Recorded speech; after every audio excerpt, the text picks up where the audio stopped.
The man who told this story insisted his identity be removed before he spoke a single word.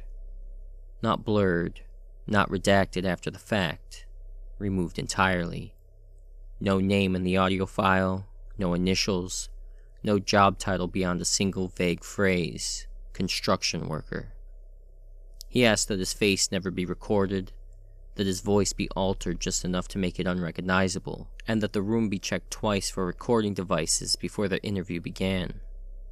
When the detective asked him why, the man said names had weight, and whatever lived under the ocean had already learned how to carry heavy things.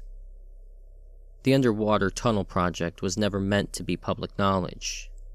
Officially, it didn't exist. Unofficially, it was supposed to change global transport forever. A sealed rail system carved beneath the ocean floor, deep enough to be untouched by storms, anchors, or sonar. Cargo would move between continents silently, invisibly, faster than ships, and cheaper than air. The ocean above the tunnel was treated as an obstacle, a problem to engineer around. Pressure, darkness, cold, nothing else. Construction began years before the worker ever signed on. By the time he arrived, entire sections of tunnel already stretched through stone beneath the seabed, reinforced with layered steel and concrete, lined with lights that never flickered, designed to feel permanent. He remembered his first descent clearly. The transport pod dropped straight down, guided by cables and thrusters, the surface light fading until the windows showed nothing but black. Not empty black, dense black, the kind that pressed back when you stared at it too long. Someone joked over the intercom that the ocean looked angry. No one laughed. At depth, sound changed. Voices felt flatter. Movements echoed strangely. Even breathing seemed louder, like the pod itself was listening. When the doors finally opened into the pressurized staging chamber, the worker felt relief wash over him. Inside the tunnel, it felt solid, safe. Too safe in hindsight. The first weeks were routine. Long shifts, repetitive work, sealing sections, reinforcing joints, laying track. The tunnel stretched forward into darkness and backward into more of itself, lit by identical rows of lights that made it easy to forget how far down they really were. But there were small things. Tools left on the ground would sometimes be found inches from where they'd been set, as if nudged. Instruments needed constant recalibration, and there was a sound that no one could quite pin down. A hum. Low, subtle, just below conscious hearing. It traveled through the soles of boots and up into the legs. More felt than heard. Engineers said it was a resonance from boring machines, the rock settling. Normal. The worker noticed it stopped when the machine shut down, and started again when they powered back up. The delays came next. Tunnel boring machines stalled without damage. Power systems drained overnight with no explanation. Sections of freshly laid tracks showed stress fractures by morning, all angled inward, like the tunnel was being gently squeezed from the outside. Management blamed geology. Then the listening stations went online. They were installed to monitor structural resonance, to detect collapses before they happened, sensitive enough to pick up a hairline fracture forming miles away. What they picked up instead were pulses, low-frequency rhythms traveling through the seabed at irregular intervals. Not seismic, not mechanical.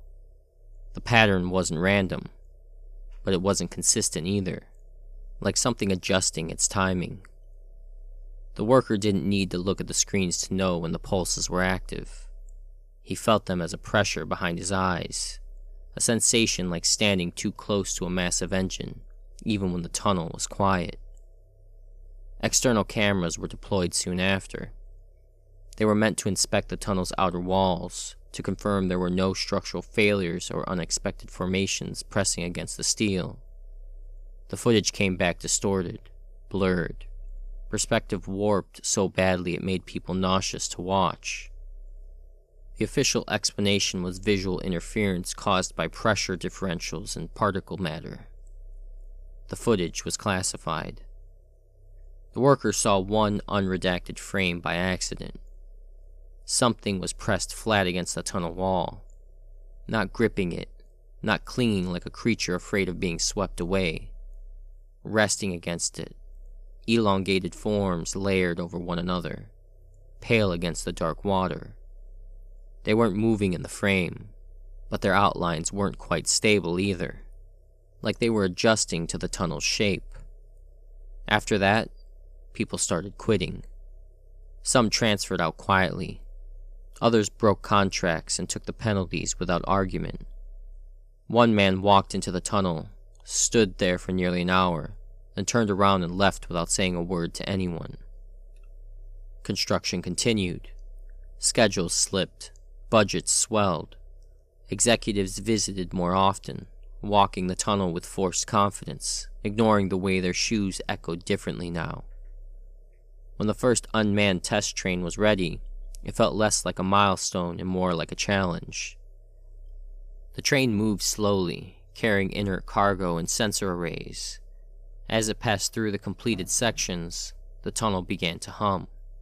Not loudly, softly, perfectly in time with the pulses from the listening stations. Something struck the tunnel from the outside.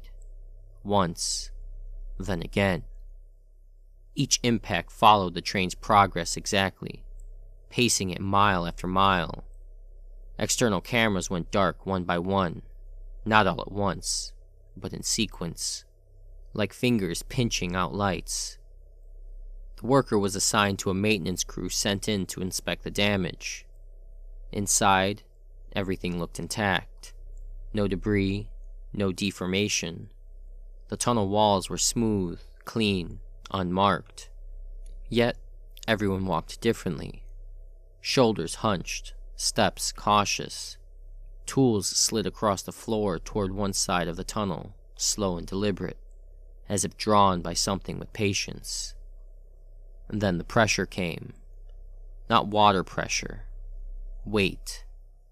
Something immense leaned against the tunnel wall, testing it. The lights dimmed. The hum deepened until it rattled teeth. The worker heard scraping through the reinforced steel. Not metal on metal. Skin. Evacuation orders were issued. The only way out was by train, retracing the line back toward the ascent shaft. As the cars accelerated, the vibrations intensified, rippling outward into the surrounding water. Something answered. The workers saw it through the reinforced window. Shapes rose from the seabed without swimming, unfolding vertically, keeping pace with the train effortlessly. They pressed against the tunnel as it passed, surrounding it completely. Not attacking, containing. A head of the tunnel failed. The metal peeled open from the outside, seams separating cleanly, as if guided by something that understood exactly how it had been assembled. Water rushed in. Cars separated. Emergency bulkheads slammed shut, trapping entire sections of the train in darkness so complete it felt intentional. The worker survived because his car was forced upward by an automated emergency ascent. As it rose, he watched the tunnel behind him bend inward. Not collapse. Fold. Sealing the trapped cars away piece by piece until the structure was smooth again, whole, undisturbed, like it had never been open at all. The project was abandoned within weeks, records sealed, the tunnel officially declared geologically unstable and flooded intentionally. Years later, the worker sat across from a detective investigating missing personnel connected to the project. The detective listened without interrupting, asked careful questions, and took very few notes. When it was over, the detective asked one final thing. Why do you think they stopped you from finishing it? The worker placed his hand flat against the table, as if feeling for vibration through the surface.